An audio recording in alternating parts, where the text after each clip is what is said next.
Chino. A repórter Raniele Veloso, direto de Brasília, conversa com o senador Humberto Costa sobre a CPI da Covid-19. Muito bom dia, Raniele. Bom dia, Rani.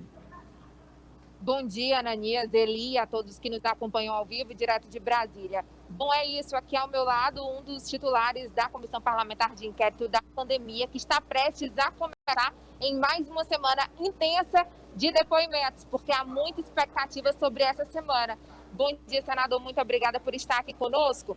Eu vou começar perguntando sobre o depoimento de hoje do ex-chanceler brasileiro Ernesto Araújo. Quais são as informações que os senhores pretendem tirar dele? Bom, primeiro nós temos que analisar como chegamos a uma situação crítica no relacionamento do Brasil com a China, que é o nosso maior parceiro comercial, é hoje um dos maiores produtores de insumos, equipamentos, medicamentos na área da saúde e também de vacinas. E a gestão dele no Ministério das Relações Exteriores agravou muito a relação do Brasil com a China, a ponto de hoje nós não termos sequer a segurança de receber os insumos para a produção de vacinas no Brasil. Outro ponto, a relação do Brasil com a Organização Mundial de Saúde, que organizou um grande consórcio. O Brasil poderia ter adquirido 140 milhões de vacinas, adquiriu 1/3 dessas vacinas, e tudo isso por uma visão política de que não se deveria fortalecer organismos multilaterais como é a própria Organização Mundial de Saúde. E por último, vamos analisar a relação do Brasil de sua política externa com os Estados Unidos. Nós não negociamos nenhuma vacina com os americanos, mas recebemos aqui mais de 2 milhões de comprimidos de cloroquina para fazer experiência com a população brasileira. Então, pelo menos esses 3 temas nós vamos abordar. O senhor acredita que com o depoimento de hoje também vai ser possível avançar em tópicos que vão ser pertinentes amanhã, já que o ex-ministro Pazuello não vai poder, aliás, vai ter o direito de não responder sobre algumas perguntas que podem incriminá-lo? Sim, por exemplo, quem deu a ordem para o Brasil só comprar 1/3 das vacinas que poderia comprar no consórcio organizado pela Organização Mundial de Saúde? Foi o presidente da República? Foi o ministro Pazuello? Foi o próprio ministro das Relações Exteriores? Esse é um exemplo de como, por intermédio do senhor Ernesto Araújo, nós poderemos chegar até o ministro da Saúde.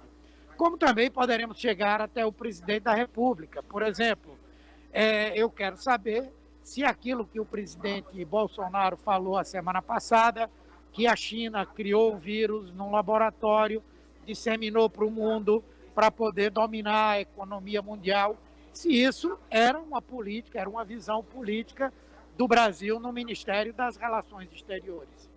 Bom, falando sobre amanhã, os senhores vão chegar como a outras pessoas que também comandaram ali, de alguma certa forma, fizeram um assessoramento paralelo ao Ministério da Saúde. Quais são as estratégias? Porque eu sei que tem ontem, ao vivo, o presidente da Comissão Parlamentar de Inquérito, o senador Omar Aziz, falou que vão sim usar estratégias para chegar a esses outros nomes, já que ele não pode falar tanto. Sim, nós temos aqui a relação dos processos aos quais ele responde. Sobre esses processos vamos perguntar pouco, né? Mas por intermédio dos próprios processos nós vamos saber quem mandou, quem tomou a iniciativa, quem deu a ideia, quem executou. E aí ele será obrigado a falar sobre outras pessoas e particularmente sobre o presidente da República, que na verdade era o ministro da Saúde durante o período em que o senhor Pazuello lá esteve.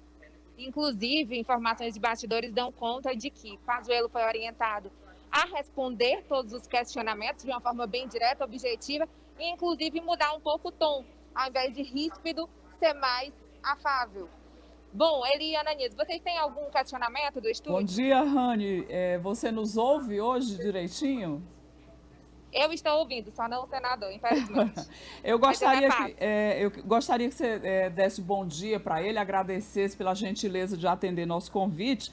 E eu queria saber o seguinte: ontem nós conversamos aqui, você principalmente, com o presidente da CPI, o senador Omar Aziz, e ele foi muito discreto nas suas observações, mas foi enfático em dizer que o governo nunca teve interesse em comprar vacinas. Eu queria saber a opinião do senador Humberto em relação a esse posicionamento do presidente. Ele também pensa assim? Bom, a apresentadora Eli Lopes está perguntando, está agradecendo a sua presença aqui conosco e também está perguntando sobre um posicionamento do senador Omar Aziz, se o senhor compartilha do mesmo pensamento. Ontem ele foi bem enfático ao dizer que o governo nunca teve interesse em negociar vacinas. Ele falou isso por mais de uma vez. O senhor também concorda com isso e por qual motivo? Concordo plenamente, porque nós tivemos, desde o mês de maio, iniciativas de outros países, no caso, por exemplo, dos Estados Unidos, por intermédio da Pfizer, para atender o Brasil com um número expressivo de vacinas. E o governo só veio assinar esse contrato agora no mês de março, começo de abril. Tivemos o exemplo da parceria com a China. O governo brasileiro tentou, de todas as maneiras, boicotar o trabalho que está sendo feito pelo Instituto Butantan e pelo governo de São Paulo para a produção da Coronavac, que inclusive é a vacina que mais está sendo administrada no Brasil. Também é o caso de nós avaliarmos a demora, as vacilações em relação ao trabalho que a Fundação Oswaldo Cruz está fazendo e que é de produção da vacina AstraZeneca no nosso país. Então, esses são só 3 exemplos do quanto o Brasil não se interessou absolutamente pela aquisição de vacinas. Enquanto isso, pediu cloroquina aos Estados Unidos, pediu cloroquina à Índia e produziu cloroquina aqui no laboratório do Exército.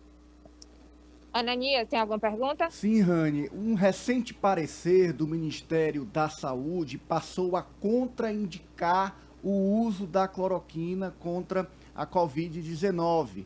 Eu queria saber do senador o que mudou, se isso já é o efeito da CPI no Senado.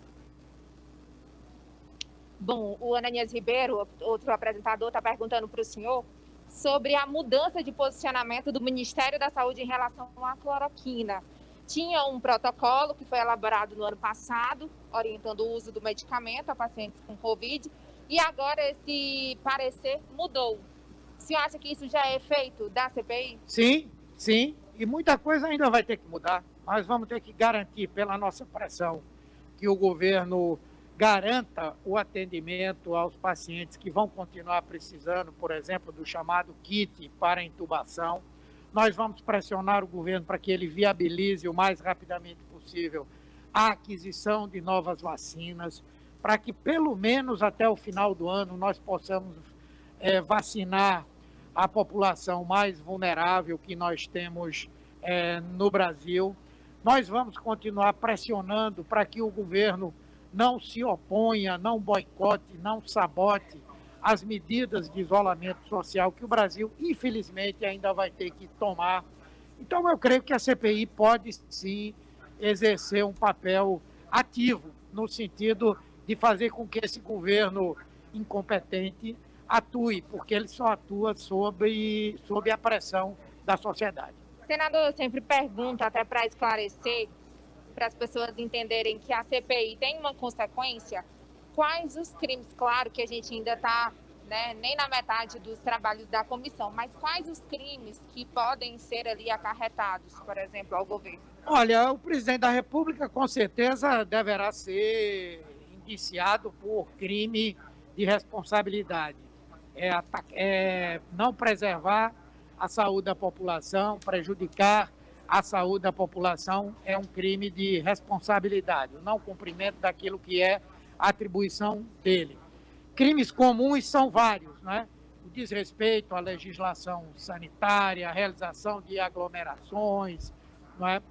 E crimes contra os direitos humanos, por conta da desvalorização da vida que esse governo tem praticado, e o crime de genocídio, especialmente contra as populações indígenas. Então, eu acredito que o presidente da República, o governo, devem sair com um rol de acusações importantes aqui da CPI. Ô, Rani. Senador, a última pergunta é de verdade agora?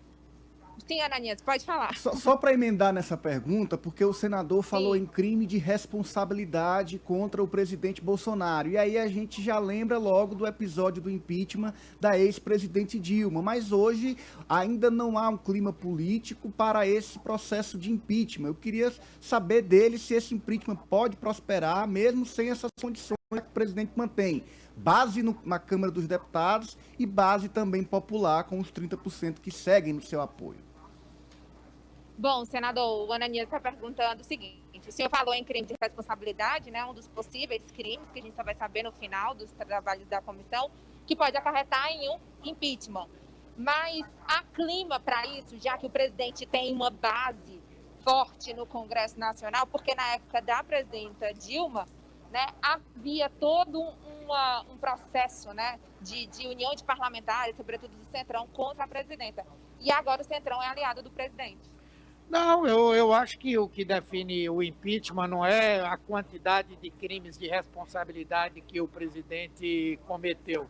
Aliás, a presidenta Dilma, por exemplo, foi retirada do poder sem cometer um único crime de responsabilidade. Na verdade, Bolsonaro já cometeu dezenas. O que define a possibilidade do impeachment é o apoio que o governo tem na sociedade. Paradoxalmente, Bolsonaro ainda tem mais de 20% de apoio na sociedade. O que define o impeachment é o povo poder ir para a rua para mostrar sua insatisfação. No meio dessa pandemia, só aqueles negacionistas estão indo para a rua para fazer manifestação. E o que define também é o apoio dentro do Congresso Nacional, que esse aí Bolsonaro ainda tem um apoio sólido. Então não há clima. Por enquanto não, mas impeachment também é uma coisa que, quando desata o nó, ninguém segura, né? Ok? Ok, então, volto com vocês ao estúdio, Ananias e Eli. Muito obrigado, Raniele Veloso. Também agradecer ao senador Humberto Costa pelas informações trazidas hoje no Diálogo Franco. Você viu aí, né, Li, que a CPI hoje vai ser mais um dia muito tenso, muito intenso, com o Ernesto Araújo. Está começando agora. Começando agora. Muitas respostas a serem respondidas. Esta relação tumultuosa